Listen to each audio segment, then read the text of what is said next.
Oi, pessoal. Esse é o curso de Química Inorgânica Básica e eu sou a professora Raquel Mambrini.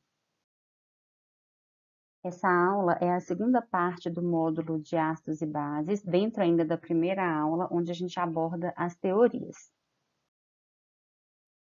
A primeira parte da aula foi de revisão sobre a teoria de Arrhenius. Eu resolvi dividir a aula porque eu achei que estava ficando muito grande. Então, a partir de agora, vocês vão assistir a primeira parte da aula, que aborda os conceitos de Bronsted-Lowry. Então, essa segunda parte vai falar basicamente desses conceitos de Bronsted-Lowry. Nas próximas aulas, dentro ainda desse módulo de teorias, a gente vai falar um pouco sobre conceitos de Lewis e um conceito novo que é o conceito de Pearson. Então, a partir de agora, vocês vão ficar com a segunda parte da aula sobre conceitos de Bronsted-Lowry. Boa aula para vocês! O conceito de Arrhenius para ácidos e bases, embora ele foi um conceito muito importante, e até hoje a gente estuda ele em grande parte aí do nossos conteúdos de química, ele é muito restrito a um solvente, ele é muito restrito à água. Então, a gente vai ver algumas evoluções dessas teorias, e a gente vai começar com a teoria de Bronsted-Lowry. A teoria de Bronsted-Lowry dá um passo à frente à teoria de Arrhenius, uma vez que não restringe mais a solução aquosa. Bronsted estava lá na Dinamarca e Lowry lá na Inglaterra, e eles propuseram uma mesma teoria que foi difundida e foi nomeada como Bronsted-Lowry. E qual que é a base dessa teoria, né? Ela é a característica essencial de uma reação ácido e base, é a transferência de um próton de uma espécie a outra. O que seria esse próton? É o hidrogênio, o íon H+. Então, eles definem como ácido é toda espécie química, molécula ou íon, capaz de ceder, ou seja, doar prótons. Aqui a gente vê o fluoreto de hidrogênio, no seu estado gasoso, reagindo com a água para formar um íon hidrônio e o ânion fluoreto. A gente observa que a partir do fluoreto de hidrogênio em água, a gente tem a presença do ânion fluoreto. O fluoreto de hidrogênio, nessa reação química, ele doa um íon H+, ou seja, ele doa um próton para a água.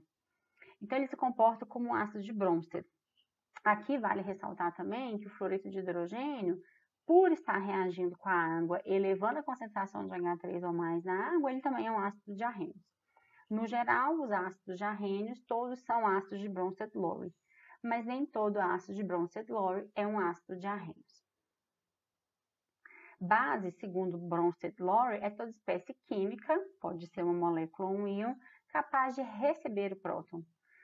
Então, nessa reação, onde eu tenho amônia reagindo com água, a minha amônia recebe um H+ da água, transformando-se em íon amônio, liberando, então, o íon OH- na minha solução aquosa.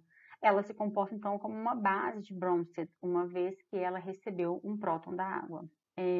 A transferência de um próton, então, sempre envolve tanto um ácido quanto uma base. Então, se não existe uma reação ácido, existe uma reação ácido e base, porque se alguma espécie vai doar um íon H+, tem que ter uma espécie para aceitar esse íon H+. Uma substância, ela funciona como ácido numa reação, se a outra funcionar como uma base. Então, por um exemplo, um íon aqui, uma espécie HA, ou seja, uma espécie que pode ser uma espécie ácida, reage com uma base, formando, então, ele vai doar o seu H+ para a minha base. Então, este HA vai formar um A que geralmente vai estar carregado aqui negativamente, se a espécie aqui for neutra. Se a espécie for carregada, tem que fazer uma análise de carga. Uma vez que o HA doou o H+ para a base, ele formou um A-. E a base recebeu o íon H+. Se ela recebeu o íon H+, ela vai formar também aqui uma espécie que a gente vai chamar de BH, que também tem que ser feita uma análise de carga. Então, a gente pode dizer que na reação inversa, quando a gente observa, o BH reage com A para formar B e HA. Ou seja, BH vai ser o meu ácido, porque ele vai doar um H+ para A, transformando de novo em HA. É uma reação inversa. Então, a gente pode dizer que todo ácido gera uma base conjugada.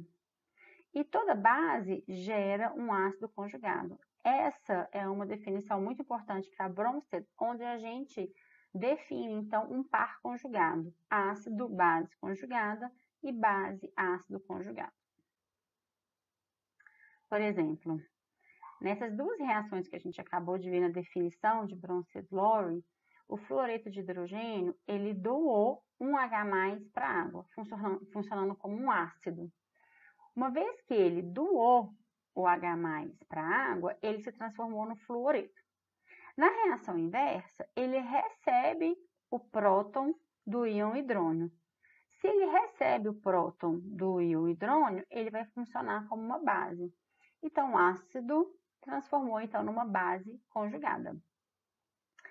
Se o fluoreto de hidrogênio comportou como um ácido, a base então será a água. E a água, ao receber o próton na reação direta, ela se transforma em íon hidrônio. O íon hidrônio, na reação reversa, ele é chamado de ácido conjugado por doar, então, o meu íon H+ para o meu fluoreto. Então, na reação da amônia com água, a gente viu, então, que a amônia é o ácido. Opa! A amônia é a minha base e a minha água é o meu ácido, né? Então, a amônia, ela recebe o próton da água. Então, ela é chamada de base. Já a água, por doar o próton, ela é o ácido. Na reação de volta, na formação aqui do íon amônio, na reação de volta, o íon amônio vai doar um próton para a hidroxila, formando então a água. Ou seja, o meu íon amônio é meu ácido conjugado e meu íon hidroxila é minha base conjugada. Uma propriedade importante de algumas substâncias é que dependendo do meio que ela se encontra, ela pode funcionar tanto como uma base, tanto quanto um ácido. Esse tipo de substância é chamado de anfiprótica ou substância anfótera. Uma substância anfiprótica age como uma base quando ela está reagindo com alguém que tem uma acidez mais elevada do que ela. E ela reage como um ácido quando combinado com alguma substância que tem um caráter básico maior. Aqui, voltando às nossas duas reações químicas que a gente viu como exemplo, o fluoreto de hidrogênio na água formando íon hidrônio fluoreto e a minha amônia reagindo com água para formar os meus íons amônio e hidróxido, a gente observa que a água tem dois comportamentos diferentes. Nessa primeira reação química com fluoreto de hidrogênio, a água está funcionando como uma base, ela está recebendo o próton H+. Na reação com a amônia, ela é o ácido, ela tem característica mais ácida do que a amônia, então ela está doando o H+ para a amônia. Por que será que a água tem um teor mais ácido, tem um caráter mais ácido do que a amônia? Isso é para a nossa próxima aula, hein? Vamos lembrar dessa pergunta. Então, uma vez que a gente sabe que os ácidos são substâncias que podem doar um próton, e a base são substâncias que podem receber esse próton, a gente tem algumas espécies que podem doar esse próton mais facilmente do que outras. Aquelas espécies que têm uma capacidade de doação de próton considerável são chamados de ácido forte. O que é um ácido forte? Ele transfere seus prótons completamente, ou quase na totalidade, para a água, não deixando praticamente nenhuma molécula não dissociada em solução. Então, a gente fala que o ácido forte é toda substância capaz de doar todo o seu próton, toda a sua capacidade protônica para a água. Sua base conjugada tem uma tendência insignificante de aceitar prótons em solução aquosa. Então, vamos avaliar essa afirmação. Aqui eu tenho um ácido nítrico reagindo com a água para formar íons hidrônios e íon nitrato. Nessa reação, o meu ácido nítrico está doando um H+ para a água, então ele é o meu ácido, e a água é minha base, formando então o meu íon nitrato. Uma vez que em solução aquosa, a gente observa quase não há presença de ácido nítrico em solução. A gente só tem uma presença de íons hidrônios e íons nitratos. Esse íon nitrato, ele não é capaz de receber tão facilmente um íon H+, para formar de novo um ácido nítrico. Ou seja, se ele não tem uma capacidade de receber, uma capacidade alta de receber esse próton, ele é chamado, então, de uma base fraca. Por que o nitrato, então, tem uma característica de uma base fraca? A gente vai ver também quando a gente estiver tratando a estrutura com a força de ácidos e bases. Só um detalhe importante, voltando aqui. Quando a gente tem um ácido forte, ou seja, aquela substância que na sua totalidade, ou na sua quase totalidade, doa os seus íons para a água formando o hidrônio, a gente não pode representar essa reação como uma seta de equilíbrio. Então, o que é um ácido fraco, né? Ao contrário do ácido forte, ele dissocia-se apenas, ele ioniza-se, né, na grande maioria das vezes, apenas parcialmente em solução aquosa, sendo, portanto, encontrado na solução como uma mistura de ácido não dissociado e sua base conjugada. A base de um ácido fraco, geralmente possui uma capacidade de remover prótons da água, ou seja, ela já não é um ácido tão fraco assim. Aqui eu tenho um exemplo, né, do ácido fluorídrico em água, formando então íons hidrônios e fluoreto. Quando eu faço uma análise dessa solução, eu observo que eu tenho, além de íons hidrônios e íons fluoretos na água, eu tenho ainda algumas espécies de HF em solução. Como que a gente pode fazer essa medida da força de um ácido ou de uma base em solução? A maneira que a gente mais utiliza é através da constante de equilíbrio, que é chamada de Ka. Numa reação genérica, HA mais água, formando A- e H3O+, a gente pode medir a constante de equilíbrio como concentração dos produtos, ou seja, concentração do meu ânion A- e do meu íon hidrônio, sobre a concentração do meu ácido HA.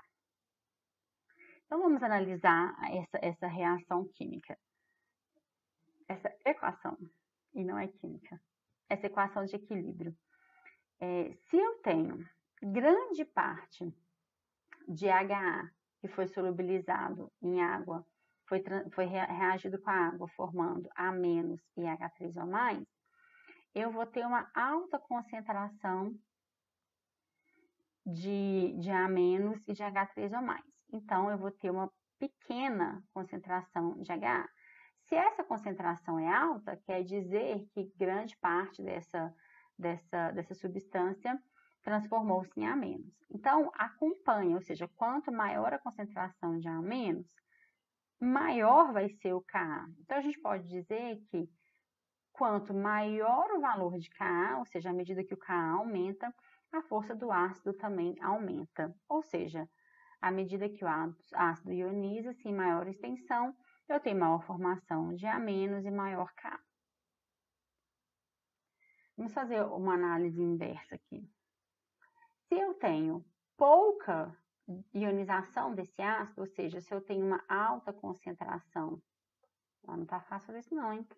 Uma alta concentração de HA em solução, eu tenho uma pequena concentração de A- e de hidrônio em solução aquosa. Então, esse Ka vai ter um valor menor do que 1. Então, se ele tem um valor menor do que 1, a gente fala, e se ele tem um valor pequeno, é porque a concentração de HA está alta na solução. Então, para valores de Ka menor do que 1, a gente considera ácidos fracos. Ka maior do que 1, até mesmo tendendo ao infinito, que é o caso dos ácidos fortes, geralmente eu tenho, então, um ácido forte. Só para a gente ver um exemplo aqui de Ka, nessa mesma reação de HF com água, o Ka pode ser expresso, então, da concentração de H3O+, e de fluoreto. sobre a concentração de HF. A água, que como ela é o meu solvente, ela não entra na constante de equilíbrio. Esse valor tabelado é de 3,5 vezes 10 a menos 4, ou seja, um valor menor do que 1. Isso expressa que a concentração de HF é maior do que a concentração de fluoreto e de íons hidrônios na água. Então, mostrando assim que o HF é um ácido fraco. Existem também uma classe de substâncias que, na presença de água, mesmo contendo hidrogênio, eles não conseguem liberar um íon H+ para a água. Nesse tipo de substância, a gente fala que essa substância tem uma acidez insignificante.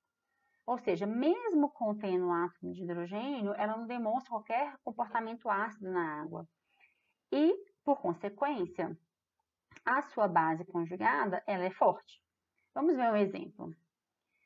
Aqui eu tenho o gás metano, que quando reagido com água, se fosse numa reação como um ácido e base, o metano ia doar um H+ para a água, formando então meu íon hidrônio e essa espécie, esse carbânion aqui, CH3-. Porém, essa reação não se processa. Esse hidrogênio não é facilmente perdido para a água.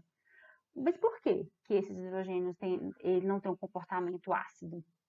Essa é uma pergunta que a gente vai ter que responder na próxima aula. Esse tipo de substância, que essa reação não se processa em grande extensão, é chamado de uma substância que tem uma acidez insignificante. A medida de acidez, ela pode ser medida pelo Ka, e da mesma maneira, a gente pode escrever a constante de equilíbrio para a base como Kb. A base, reagindo com a água, forma então BH+ e OH-.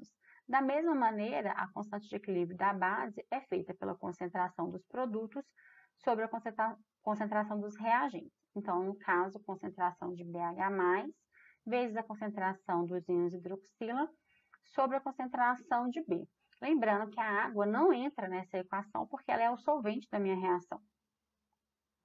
Como exemplo aqui, na nossa reação da amônia com a água, formando íons amônio e íons hidroxila, o meu Kb, então, pode ser escrito como concentração de íons amônio vezes a concentração de íons hidroxila sobre a concentração de amônia.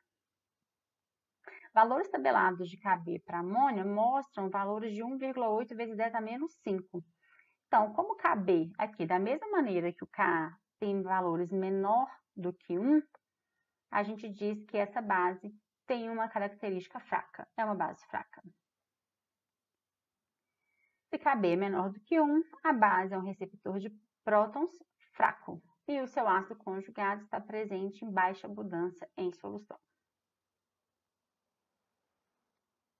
Aqui eu tenho uma tabelinha exemplificando vários ácidos de Arrhenius e Bronsted e bases conjugadas desses ácidos de Arrhenius e Bronsted. E a gente pode elucidar, de acordo com os exemplos que a gente viu, que quanto mais forte for um ácido, mais fraca será a sua base conjugada. E quanto mais forte for uma base, mais fraco será seu ácido conjugado. Vamos lá. O ácido clorídrico, que foi o primeiro exemplo que a gente viu, forma minha base conjugada, cloreto. O cloreto tem baixa receptividade por prótons, então ele é uma base fraca. Por que esse cloreto tem uma baixa receptividade por prótons? A gente já pode começar a pensar em termos de eletronegatividade, de estabilidade desses ânions, entre outros fatores. Lá embaixo, por exemplo, quando eu tenho o meu metano ou o meu gás hidrogênio, por exemplo, eles têm acidez insignificante, formando, então, bases como meu carbânion e meu hidreto. Essas espécies recebem facilmente o íon H+, formando, então, uma reação ácido e base. Então, a gente costuma dizer que eles são bases fortes. Então, quanto maior a força de um ácido, mais fraca a sua base conjugada. Por outro lado, quanto mais fraco for um ácido, mais forte será a sua base conjugada. Como que a gente pode correlacionar a constante de acidez e a constante de basicidade para ácido e base conjugado? Supondo que eu tenho um ácido fraco, HA, em água formando H3 ou mais A-, e a minha constante de acidez. Essa minha base fraca, essa minha base conjugada, em solução aquosa, ela vai capturar o meu próton, formando então HA e liberando para o meu meio o meu hidroxila. Então, meu KB vai ser concentração de HA sobre OH- vezes a água. Essa é a minha constante de basicidade. O produto da constante de acidez vezes a constante de basicidade é igual à constante da água, a constante de equilíbrio da água, de autoionização da água, que todo mundo já sabe que é 1 vezes 10 a menos 14. Então, à medida que a força de um ácido aumenta, se isso é constante, a força da base diminui. Então, à medida que a força de um ácido aumenta, a força da base conjugada diminui. De modo que K vezes KB é uma constante. 1 vezes 10 a menos 4, a menos 14, a 25 graus Celsius. Então, essa foi uma aula introdutória, onde a gente revisou um pouco a teoria de Arrhenius, só os conceitos básicos, observando a limitação do solvente. Conceituamos um ácido e uma base de Bronsted-Lowry. Relembramos, né, a definição de ácido e base conjugado e de base ácido conjugado, o par ácido-base conjugado, que a gente chama.